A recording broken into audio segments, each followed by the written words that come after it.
So I came across a TikToker who grew a pretty big following based off of her experience in cold calling. And so you've been in the sales game for a very long time. And I wanted to ask you, what was your experience like with cold calling? Well, cold calling's hard, just in general. It's hard. It's scary to people. You have to be able to accept rejection because you're literally getting hung up on. People are cursing you out. Like it's crazy when you interrupt people's day, what they'll do. But what I learned through the process is don't bullshit people. Be honest. Let them know, hey, this is the reason I'm calling. This is who I am, and this is what I can do for your business, for your life, whatever the reason is you're calling them. And somebody explained this to me years ago that really your first 5 to 10 seconds earns you the next 5 to 10 seconds. So you have to make it impactful. You have to make sure you get right to the point. No, they're not bullshitting you because nobody wants to be sold. So, when you run a bunch of game and you're coming in with a bunch of word salad, people are just going to see, a salesperson's going to see right through it. Maybe some gullible person won't, but a salesperson is going to see right through it. And so, you're just beating your head against the wall. So what I found is if you're honest and you just let them know, listen, man, this is why I'm here. This is why I'm calling you. And the reason I'm calling you is you were specifically selected because of the business that you do and how our product can help you, right? So we're getting right to the point, who I am, why I'm here, and what I can do for you. Because that's all they really care about. Hey, what can you do for me?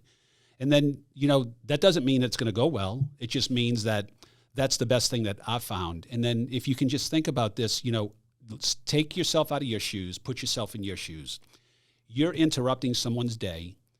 You don't want to BS these people because it's not about small talk. It's not about how you're doing. It's not about the weather. It's not about anything. Get down to the brass tacks of things first. And if you're cold calling, one of the ways that you can kind of alleviate some of that, uneasiness is do a little research before the call. Understand who they are, where they went to school. See if you can find some commonality with them where you can bring that up, that it's like, yeah, I saw that you played for UNC. I saw that you went to LSU. I saw that you're a big Celtics fan. That's going to catch people off guard because it's like, wait a second, man, this guy, he did his homework, right? So this guy's serious. He's doing serious business. He's not bullshitting me. And so that's another thing to prepare and to kind of overcome some of the initial, like, what's going on here? Why are you calling me? And their first inclination, remember, it doesn't matter what, all they're trying to do on the other side of the phone is buy time. And so they'll say, yeah, call me back, reschedule this. So you have to be able to overcome those things. Yeah, listen, I'm only going to take 3 or 4 minutes of your time. And so you got to have your pitch down like perfectly, man, right to the value. What are you getting? Comparisons, case studies.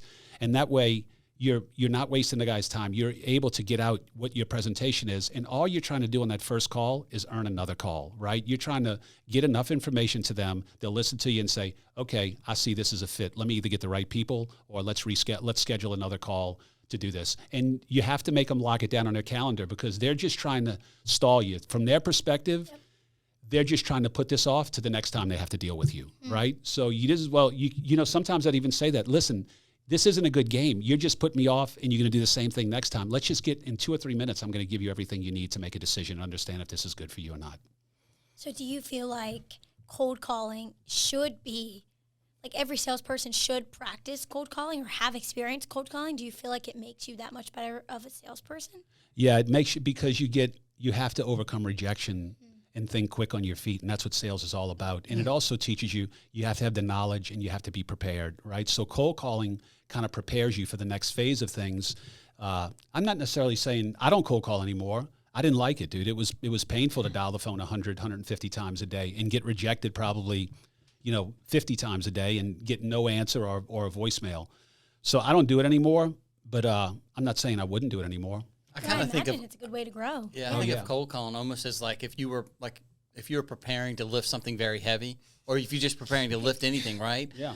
If you lift something really, really heavy all the time, by the time you lift that other thing, it's going to be a lot lighter.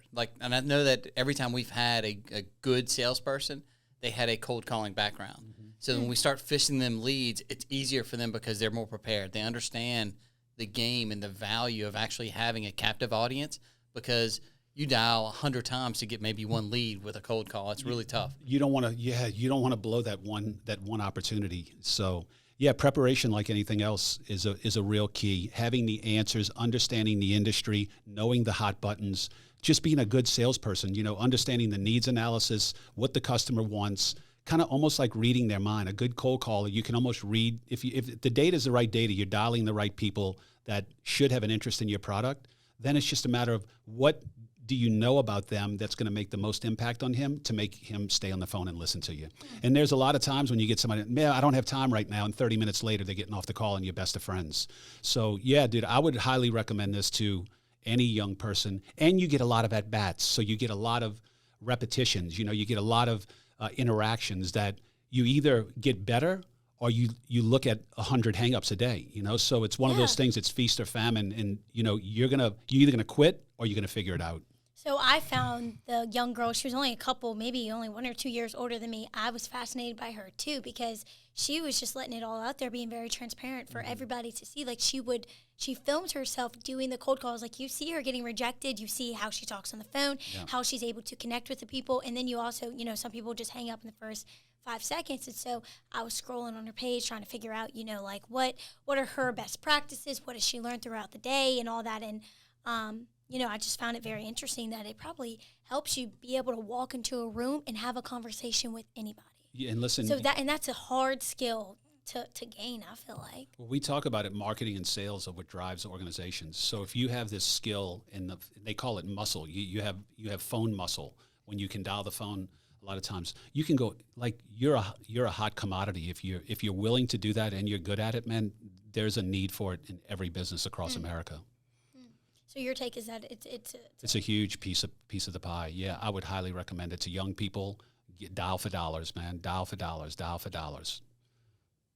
Yeah, you control your own destiny. Once you know, it's a skill that you learn that allows you to go do whatever you want to do. Think about it. If you're good on the phone, you can overcome rejection. You can cold call people. Every business is looking for people that have that kind of skill. Yeah, I'd highly recommend it. It was good. I spent many years dialing the phone 100 times a day. Getting 10 people on the call, and I got good at it just because it was miserable if I didn't get good at it, So I got. It's probably hard not to get down if you keep getting rejected. Mike joked one time that if you have trouble like picking up people, or like if you're in the dating scene, you should practice cold calling. Yeah.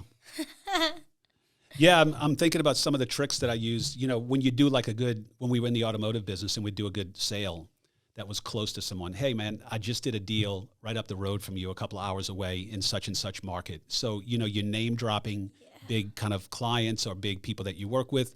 Those are all part of the skill. But it's like, they have cold calling scripts, right? And they script these things out, and you kind of know what the answer is going to be. And then there's a tree that go all these different ways. Really, at the end of the day, I think honesty is the number one thing, building value, gaining common ground, and just being very quick on your feet to be able to combat things and make fun of guys cursing you out. Come on, man. And even I'd have people hang up on me and I'd call them back and say, damn, did you have to curse me out? And we'd both start laughing and we'd get them and now we're off to the races. Well, it's funny. When I first hear of cold calling, I think about the movie Wolf of Wall Street and like Pursuit of Happiness. Boiler Room. So watching them in the movie, like they didn't start out to be these great salesperson who could sell anybody anything. I always think about that example of Jordan Belfort making his friend sell the pen to him, and that's how he decided if they were going to be great or not. Yep. So, and then you think about in the movie Pursuit of Happiness, somebody who didn't really, who had a different kind of sales experience, but then you watch him progress in the way that he talks on the phone to people. Yeah. So it's really interesting. Yeah, being a student of the game and really having a lot of knowledge about your industry separate you from the rest, because if you're a cold caller and you're talking like CEO or whoever you kind of talk, man, and you're giving them information that maybe they didn't have before. That's why being prepared, knowing your industry, knowing the audience, knowing the competitors, knowing the pricing, all of that plays into being a good cold caller, because those are the type of questions you're going to get right on the spot, and you have to be ready to deliver. What is my answer when they ask me about pricing? What is my answer when competitors? What are my answers if they talk about features? You got to have that right on the tip of your tongue, because you don't really have them until you've gone through a minute or a couple of minutes and they start to relax. Yeah. And you know when it happens. You know when that inflection point happens where it's like, okay, he's told me 3 times he's got to go and he's on the phone listening. So you got him. Interesting. Well, guys, we'd love to hear your take on cold calling, and maybe if you're not cold calling and you want to give it a try. I mean, Shawn suggested there's a little community about it on TikTok, so Yeah. maybe do some more research on it. Yep.